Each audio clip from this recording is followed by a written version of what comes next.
Bom, meus irmãos, o tema hoje pela manhã, obviamente, não poderia deixar de ser outro, por conta do momento, né? Embora nós não olhemos para a Páscoa como a maioria das pessoas, e falar de Cristo já é um comum para nós, graças a Deus por isso, pela pregação da palavra, por lembrarmos de quem Ele é, do Evangelho e todas as demais coisas. Hoje nós vamos falar justamente sobre a ressurreição de Cristo, um breve comentário sobre esse tema tão precioso, né? E assim, é extremamente doloroso também nessa época, porque nas redes sociais e na televisão a gente vê cada besteira a respeito de Jesus Cristo.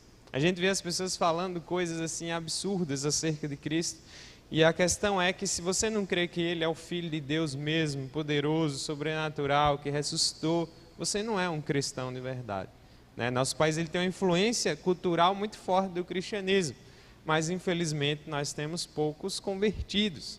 E chega ao ponto, como esses dias, na comunidade de historiadores que eu fazia parte, um cara colocou um texto lá, falando que Jesus não morreu pelos nossos pecados, falando que Jesus foi simplesmente um revolucionário que desafiou o Império Romano e por conta de questões políticas ele foi martirizado. E assim, o que mais assusta é que no final do artigo são duas pessoas que se dizem teólogos, se bem que tem teólogo de todo tipo, né? Dos piores que você possa imaginar, como é o caso desse, assim como você tem os bons teólogos, mas esses dois indivíduos assinavam esse texto e ali o tempo inteiro tentando retratar Jesus como uma figura histórica, como um revolucionário, como alguém que deu a vida pela causa da justiça e do pobre. Essas figuras são completamente imperfeitas acerca de Cristo, não dão conta da sua grandiosidade. Se Jesus Cristo não fosse Deus, tudo que nós fazemos aqui, todo o cristianismo, seria a coisa mais louca e sem sentido do mundo. Não faz sentido nenhum. Então, como dizia C.S. Lewis, um grande pensador cristão, ou você crê que Jesus é o Filho de Deus, ou então você vai crer que Ele é um louco, porque somente um louco vai dizer que é Deus, né? Então não tem como. As pessoas, às vezes, tentam tirar essa parte incômoda de Jesus e transformar Jesus simplesmente numa figura política histórica, mas é um Jesus que não salva, é um Jesus que não transforma, é um Jesus pelas metades, a história fica incompleta, e é por isso que nós devemos sempre reforçar, de fato, quem é o Senhor, o que é que a Escritura fala sobre o Senhor, qual o significado da ressurreição para nós. Então, vamos abrir nossas Bíblias aí, num texto clássico, que é 1 aos Coríntios, capítulo 15. Nós vamos ler a partir do versículo 1. E diz assim a palavra do Senhor: Irmãos, eu venho lembrar-vos o evangelho que vos anunciei, o qual recebestes e no qual ainda perseverais. Por ele também sois salvos, se retiverdes a palavra, tal como vô-la preguei, a menos que tenhais crido em vão. Antes de tudo vos entreguei o que também recebi, que Cristo morreu pelos nossos pecados segundo as Escrituras, e que foi sepultado e ressuscitou ao terceiro dia, segundo as Escrituras. E apareceu a Cefas, e depois aos 12, e depois foi visto por mais de 500 irmãos de uma só vez, dos quais a maioria sobrevive até agora, porém alguns já dormem. Depois foi visto por Tiago, mais tarde por todos os apóstolos, e afinal, depois de todos, foi visto também por mim, como por um nascido fora de tempo. Porque eu sou o menor dos apóstolos, que mesmo não sou digno de ser chamado apóstolo, pois eu persegui a igreja de Deus. Mas pela graça de Deus eu sou o que sou, e a sua graça que me foi concedida não se tornou vã. Antes eu trabalhei muito mais do que todos eles, todavia não eu, mas a graça de Deus comigo. Portanto, seja eu ou sejam eles, assim pregamos e assim crestes. Ora, se é corrente pregar-se que Cristo ressuscitou dentre os mortos, como, pois, afirmam alguns dentre vós que não há ressurreição de mortos? E se não há ressurreição de mortos, então Cristo não ressuscitou. Se Cristo não ressuscitou, é vã a nossa pregação e vã a vossa fé. E somos tidos por falsas testemunhas de Deus, porque temos asseverado contra Deus que Ele ressuscitou a Cristo, ao qual ele não ressuscitou, se é certo que os mortos não ressuscitam. Porque se os mortos não ressuscitam, também Cristo não ressuscitou. E se Cristo não ressuscitou, é vã a vossa fé, e ainda permaneceis nos vossos pecados. E ainda mais, os que dormiram em Cristo pereceram. E o verso 19, né, bem conhecido. Se a nossa esperança em Cristo se limita apenas a esta vida, nós somos os mais infelizes de todos os homens. O apóstolo Paulo, inspirado pelo Espírito Santo de Deus, argumentando de maneira tremenda sobre a ressurreição. Então a ressurreição de Jesus, ela é um fato, ela é historicamente relatada, né? E hoje os homens não querem crer, na verdade, não creem porque acham que uma mente científica não pode crer que um homem ressuscitou. Mas há uma série de limitações nessas argumentações. E o apóstolo Paulo aqui, tratando de problemas específicos da época na igreja de Corinto, traz para nós, nesse texto, essa argumentação. Né? Se ele não ressuscitou, nossa fé é vã. Ou seja, estamos perdendo nosso tempo aqui. Né? Estamos burrando, estamos jogando tempo fora. E o que é mais fantástico da ressurreição de Cristo é que ela é a cereja do bolo da coisa. Né? De sorte que a maioria das religiões vão visitar túmulos, objetos sagrados ou até ossadas dos seus líderes, né? Achando que elas são milagrosas ou coisas do tipo, enquanto os cristãos verdadeiros adoram um Deus que não está mais no túmulo. O túmulo está vazio.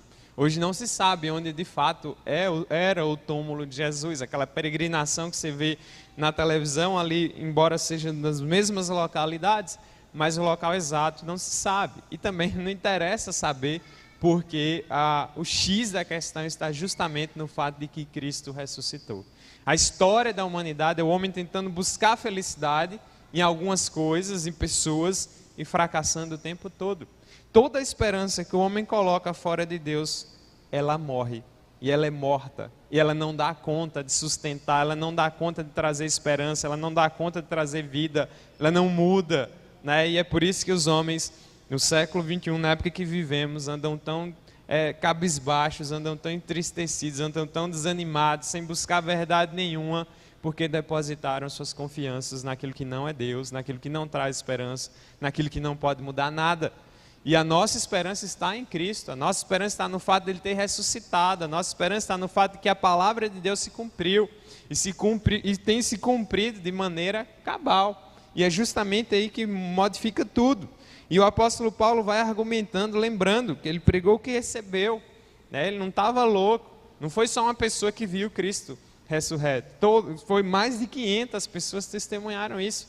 E era impossível que essas pessoas estivessem malucas, era impossível que aqueles homens fracos e medrosos que nós vemos lá no relato dos evangelhos, que eram os apóstolos, depois que eles veem o Senhor ressurreto, muda tudo, né? Eles tomam um gás ali diferente, eles vão dar a vida por aquilo, né? Se eles tivessem inventado uma mentira, roubado o corpo de Cristo, tido como simbologia, eles não teriam feito o que fizeram.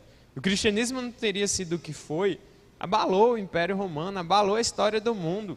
Até hoje se fala em Cristo, os programas dessa semana todos voltados para falar desse Jesus Cristo, embora muitos não queiram acreditar que Ele ressuscitou, mas ainda assim é impossível passar pela história sem pensar em Cristo, sem olhar para Cristo e a esperança que Ele traz e que tem transformado a vida de milhares de pessoas. Então é algo tremendo.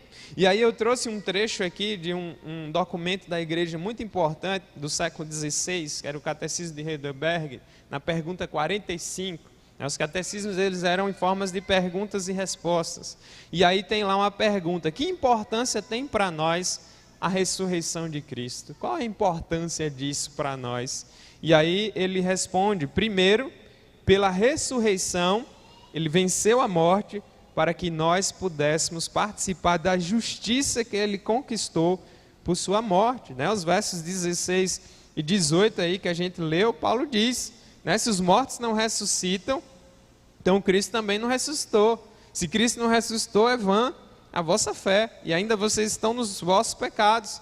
E ainda mais, os que dormiram em Cristo também pereceram. E aí ele finaliza, né? Se a nossa esperança se limitar só aqui, nós somos os mais infelizes dos homens. Ainda em Romanos capítulo 4, verso 25, né? O apóstolo Paulo também escrevendo lá, ele diz, verso 25 de Romanos 4, o qual foi entregue por causa das nossas transgressões e ressuscitou por causa da nossa justificação. Né? Então, não tem como você dizer isso foi uma lenda, ninguém viu, saiu da cabeça de alguém. Não, foi registrado isso, pessoas viram isso, testemunharam isso, pregaram isso, passaram isso pelas outras, se deram a vida por isso, e a igreja é sustentada nisso.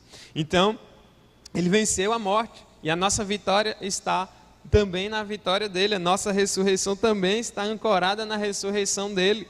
Ele é o primogênito dentre os mortos, e nós podemos participar dessa justiça que ele conquista pela sua morte. Se Cristo tivesse apodrecido naquele túmulo, tinha acabado tudo para nós, tinha acabado toda a esperança que a humanidade poderia ter em algo verdadeiro, em algo sólido vindo de Deus, teria morrido tudo ali, teria ficado tudo ali, e Jesus não teria sido quem foi.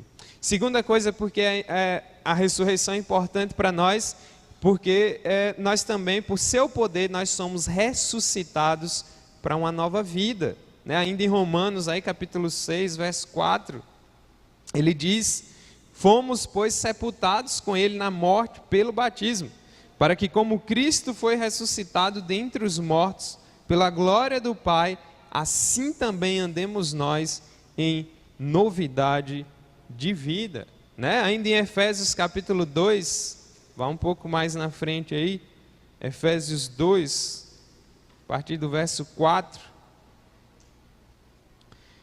diz assim, mas Deus, sendo rico em misericórdia, por causa do grande amor com que nos amou, e estando nós mortos em nossos delitos, nos deu vida juntamente com Cristo, pela graça sois salvos, e juntamente com Ele nos ressuscitou e nos fez assentar nos lugares celestiais em Cristo. Cristo é a nossa esperança. Quando ele fala que nós já ressuscitamos com Cristo, aqui há todo um sentido também espiritual, porque isso ainda não se completou. A morte não dá conta de Cristo, e não dá conta daqueles que creem em Cristo, de sorte que mesmo a gente perecendo, mesmo nosso corpo indo para a sepultura, ainda assim nós ressuscitaremos, né, corpo e tudo mais junto, naquele grande dia. A esperança que nos move, daqueles que já partiram com o Senhor e morreram nessa esperança. E a ressurreição é um dia glorioso e que nós aguardamos e devemos aguardar com anseio e alegria. Terceiro ponto, porque a ressurreição é importante para nós, aqui no Catecismo de Heidelberg, ele diz, a ressurreição de Cristo é uma garantia de nossa ressurreição em glória. Né? Volta lá em Romanos 8, verso 11. Romanos 8, versículo 11.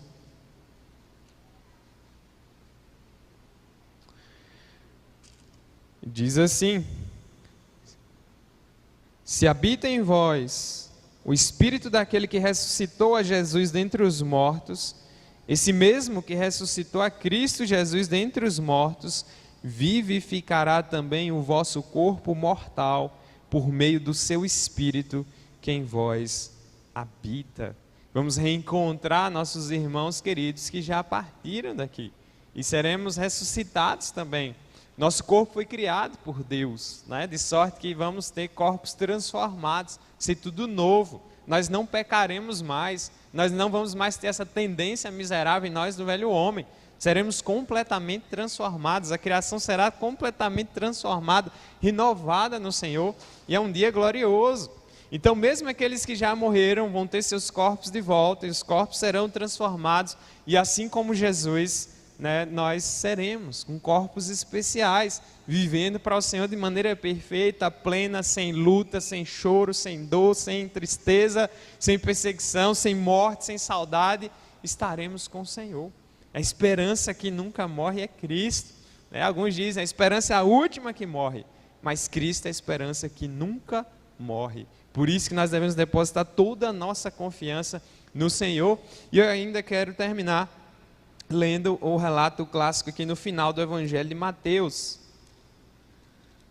Estamos numa manhã de domingo, e foi numa manhã de domingo que aquelas irmãs ali tiveram a melhor surpresa do mundo.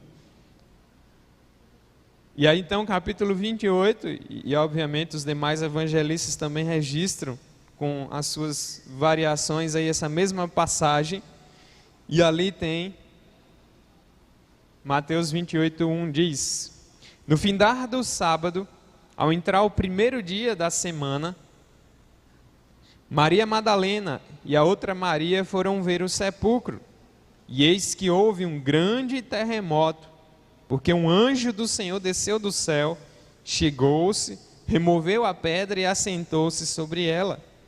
O seu aspecto era como um relâmpago, e a sua veste era alva como a neve. E os guardas tremeram espavoridos e ficaram como se estivessem mortos. Mas o anjo, dirigindo-se às mulheres, disse: não temais, porque eu sei que buscais Jesus que foi crucificado. Ele não está aqui, ressuscitou, como tinha dito. Vinde ver onde ele jazia. E depois depressa dizeis aos seus discípulos que ele ressuscitou dos mortos, e vai adiante de vós para a Galileia, ali o vereis, é como vos digo. E retirando-se elas apressadamente do sepulcro, tomadas de medo e grande alegria, correram a anunciá-lo aos discípulos. E eis que Jesus veio ao encontro delas e disse: salve! E elas, aproximando-se, abraçaram-lhe os pés e o adoraram. Então Jesus lhes disse: não temais, ide avisar meus irmãos que se dirijam a Galileia, e lá me verão. E indo elas, eis que alguns da guarda foram à cidade e contaram aos principais sacerdotes tudo o que sucedera. Reunindo-se eles em conselho com os anciãos, deram grande soma de dinheiro aos soldados, recomendando-lhes que dissessem: vieram de noite os discípulos dele e roubaram enquanto nós dormíamos. Caso isso chegue ao conhecimento do governador, nós o persuadiremos e vos poremos em segurança. E eles, recebendo o dinheiro, fizeram como estavam instruídos. E esta é a versão que se divulgou entre os judeus até aquele tempo. E seguiram os 11 discípulos para a Galileia, para o monte que Jesus lhes designara. E quando o viram, o adoraram, mas alguns duvidaram. E Jesus, aproximando-se, falou-lhes, dizendo: toda autoridade me foi dada no céu e na terra. Ide, portanto, fazer discípulos de todas as nações, batizando-os em nome do Pai, do Filho e do Espírito Santo, ensinando-os a guardar todas as coisas que vos tenho ordenado. E eis que estou convosco todos os dias, até a consumação do século. Né? Lembrando do verso 5 aí: não temais, porque sei que buscais Jesus que foi crucificado. Ele não está aqui, ressuscitou, como tinha dito. Que coisa maravilhosa, meus irmãos, e essa é a mensagem que a igreja de Cristo deve pregar até a sua volta. Essa é a esperança que sustenta a igreja, essa é a esperança que sustenta todo crente verdadeiro, essa é a esperança que nos sustenta na morte. A única coisa suficiente para nos lembrar na vida toda é o fato de que Cristo Jesus veio a esse mundo, encarnou, viveu, morreu no nosso lugar e venceu a morte. O pior inimigo que temos, que é a morte, foi destruído de maneira soberana e poderosa pelo Senhor. Ele vive, está conosco todos os dias até a consumação do século. Por isso, reanime-se no Senhor, lembre-se disso, alegre-se nisso, releia isso, engula essa palavra, decore ela e lembre dela todos os dias, porque nós vivemos dias difíceis nesse mundo caído, que desanimamos, que queremos olhar para trás, que somos tentados, mas não podemos esquecer essa verdade: Ele ressuscitou.